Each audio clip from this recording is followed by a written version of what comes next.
The next category of medications are the reverse transcriptase inhibitors. These are probably the most famous of the category and probably the ones that I think will be tested upon most in exams. They're divided into the NRTIs and the NNRTIs. Now, they're inhibiting nucleic acid synthesis. Let's take a look at the list of these medications. You can notice that you'll probably recognize some of these agents, and I have underlined the ones that I think are probably the most important.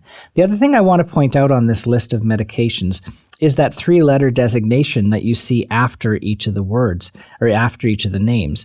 We have started to use three-letter designations for medications both in antiviral therapy and in cancer chemotherapy to identify agents with a specific code. That way we don't have to write out the whole name when we're writing out prescriptions.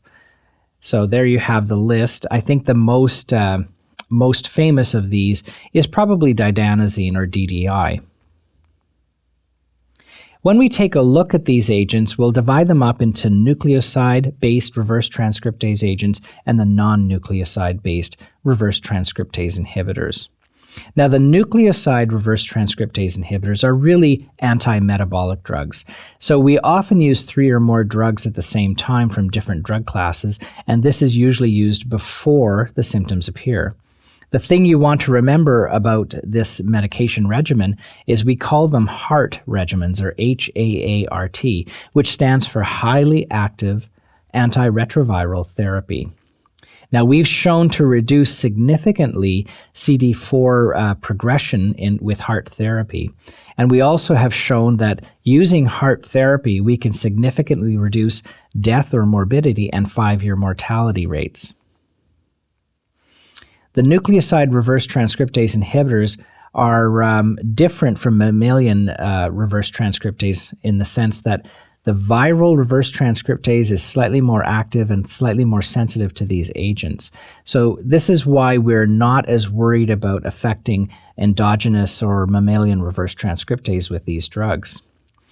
NRTIs lack a 3' hydroxyl group on the ribose ring, so the next nucleoside cannot bind or bond to the protein that you're making or the plan that you make DNA molecules.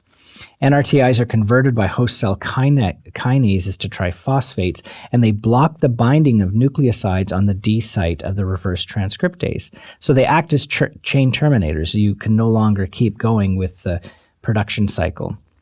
All NRTIs may cause a lactic acidosis and severe hepatomegaly, and so we watch the aminotransferase levels quite closely, and we do clinical exams by examining the liver.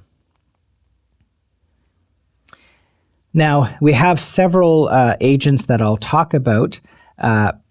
Abacavir is good oral availability. It's a guanosine analog. It has a half-life of about 24 hours.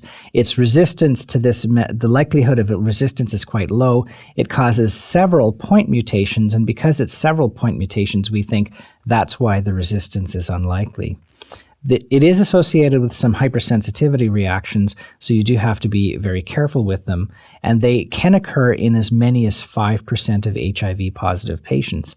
Now, some of these hypersensitive reactions can actually be fatal, so we do want to take these very, very seriously. Didanazine, or DDI, is also a mainstay of therapy. We have to reduce its dose if there's renal impairment.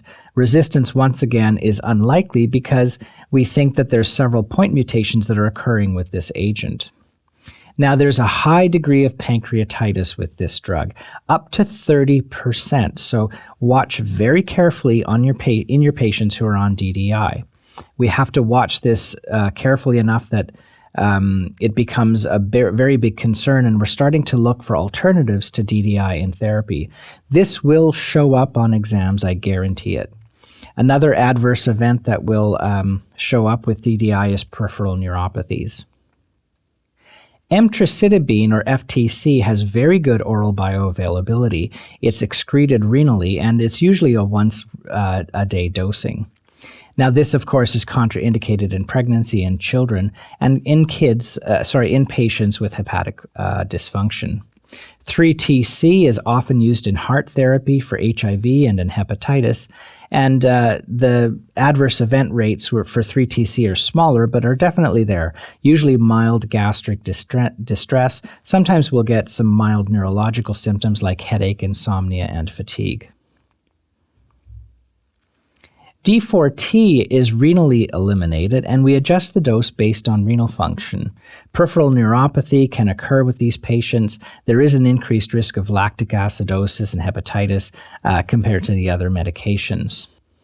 Tenofovir, or TAF, also has activity against hepatitis B virus, so it's used both in HIV and hepatitis B. Now, it may impede the renal clearance of acyclovir and ganciclovir, so you have to be careful when you're using it in combination. Toxicity associated with this drug are mostly gastric distress. Now, something that'll show up on exams and something that you should be aware of is the development of Fanconi syndrome. So this is one of the few HIV agents that can result in Fanconi syndrome. Remember that for your exams. Neurological symptoms are also present, and quite frankly, they're present in most of the HIV drugs: headache, insomnia, fatigue. DDC is a commonly used HIV agent. It's distributed to most tissues, including the central nervous system. It's renally excreted. There's a dose reduction in renal disease, and it's metabolized through cytochrome P450. So there are going to be issues if you combine it with, say, rifampin. Remember also that your azole antifungals are going to decrease the clearance of this agent, so you have to be ready to adjust the medication if these patients develop a fungal infection and you put them on an azole antifungal agent. Toxicity with these drugs: pancreatitis is probably the biggest one that you should be aware of. Esophageal ulcerations and stomatitis are often seen as well. Neurological, once again, it is dose-related. It's often seen as a peripheral neuropathy, and other neurological symptoms are the standard ones: headache and fatigue. Ziotivine was formerly called AZT, so you probably have heard about it before as AZT. It's distributed to most tissues, and it has dual elimination by both the kidneys and the liver. Now, the new three-letter designation is ZDV or ZDV, and so it's a little bit confusing. So AZT and ZDV are actually the same thing. In terms of toxicity and adverse events, there's bone marrow suppression, anemia, and neutropenia. GI and GU symptoms include gastric distress and Fanconi syndrome. Remember that, Fanconi syndrome, ZDV. And neurological, once again, headache, insomnia, and fatigue.